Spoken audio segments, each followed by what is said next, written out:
This video will demonstrate how you can create fillable and interactive PDF forms using PDFelement for Mac. Let's get started building our fillable PDF form. Start with opening a sample form using the Open button on the Welcome screen or dragging the file into PDFelement. First, navigate to Form tab in the left menu. I'd like to add some text fields for my recipients to enter their information.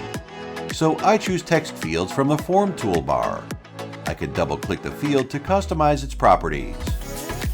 I can also choose a checkbox and radio button for my form so recipients can select from multiple or single choice. Or you can create a drop-down box to store a list of answers that recipients can choose from. When you're done, you can preview these buttons and boxes to test whether they are working or not. You can now go back to the editing interface if you feel you still need to make changes.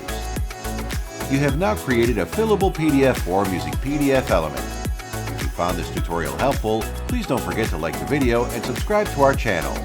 Click the link in the description to try more powerful and professional features of PDFelement for free today, and thanks for watching.